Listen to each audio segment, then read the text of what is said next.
morning, Your Majesties. Welcome back to my YouTube channel. For those of you that are new here, welcome to my YouTube channel.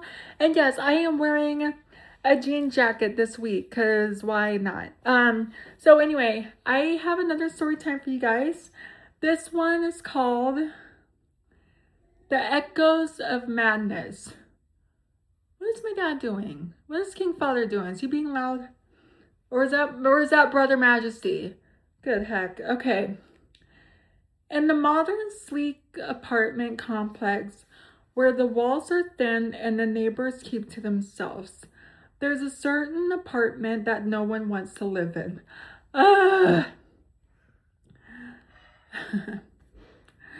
Apartment 1301 has a reputation. Taylor Swift. Strange noises at odd hours, sudden drafts, and cold air.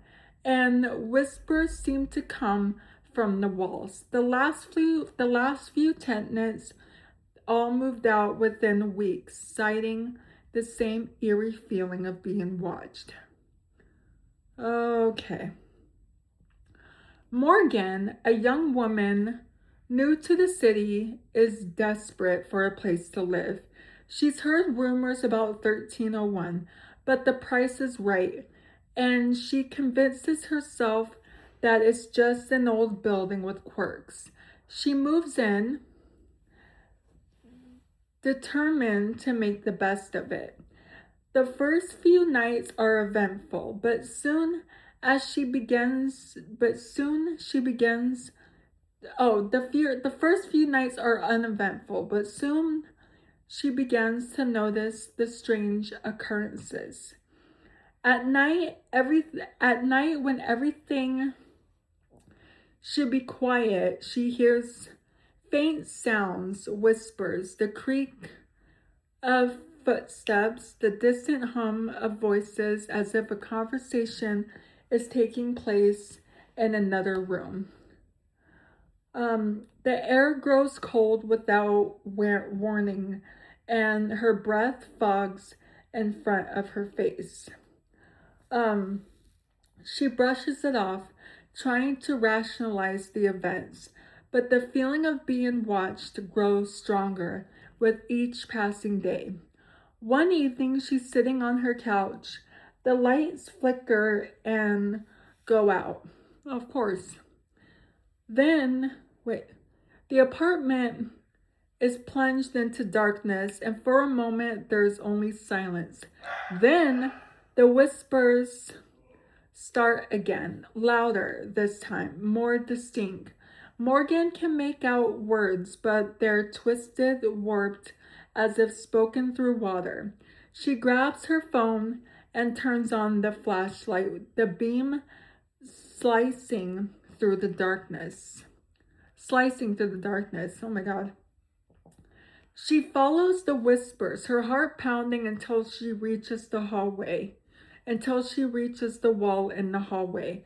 The sound is coming from inside the wall. Oh man. A muffled conversation that sends shivers down her spine. She presses her ear to the cold plaster, trying to make out the words, and suddenly the voices stop. Before she can react, the wall cracks. A hairline fracture that spread. Oh, a hairline fracture? What? That spreads quickly and from within. Something presses against it, something that shouldn't be there. The plaster gives away, crumbling to the floor, revealing a dark, hollow space behind it. Morgan's flashlight flickers, and she catches a glimpse of something moving inside, a shadow that shouldn't exist. Holy moly. Okay. A hand reaches out, pale and skeletal, its fingers curling around the edge of the broken wall. Morgan stumbles back, her heart racing as the figure emerges, gaunt with hollow eyes and a twisted grin. Its face of a mask of madness. The whispers start again, but now they're coming from the figure. Its lips moving soundlessly, the words echoing in Morgan's mind. She realizes the jolt of terror that the figure is the last tenant, driven mad by whatever malevolent force inhabits the apartment. Driven mad by whatever malevolent force inhabits the apartment. The figure's grin widens, and it lunges at her, moving with unnatural speed, its bony fingers reaching for her throat. Oh gosh. Morgan screams.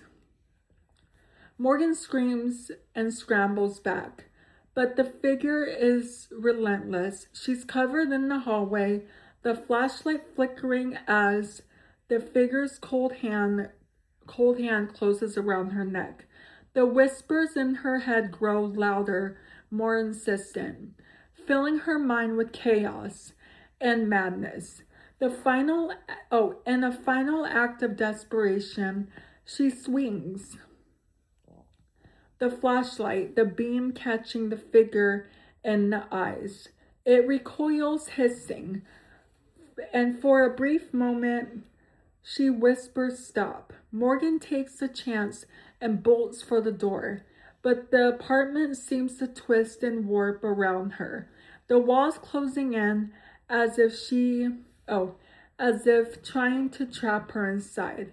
She reaches the door, her fingers fumbling with the lock, but just as she pulls it open, the figure grabs her from behind. The whispers flood back into her mind, louder than ever. And she's pulled into the darkness, her screams echoing through the empty apartment. The next morning, the building's superintendent finds the door to 1301 ajar. Inside, the apartment is empty. The air is cold and still. The walls are unmarked, and there's no sign of Morgan. The superintendent sighs and makes a note to find another tenant. But deep down, he knows it won't be long before the apartment is empty again. The whispers will find a new victim, and the cycle of madness will continue. Good grief. Okay. What do you guys think of that story? Let me know if you guys have heard of it. That story is scary. But that's going to be it for today's video. So if you're new here, hi, I'm Princess Peyton. Hit the red button to become your majesty and hit the bell notification so you're notified every time I upload a video. And I love you guys so much. You guys are the best human beings ever made. And you're the king of my heart in the song lyrics of Taylor Swift. And I will see you guys in my next video. I love you. Bye. Mwah.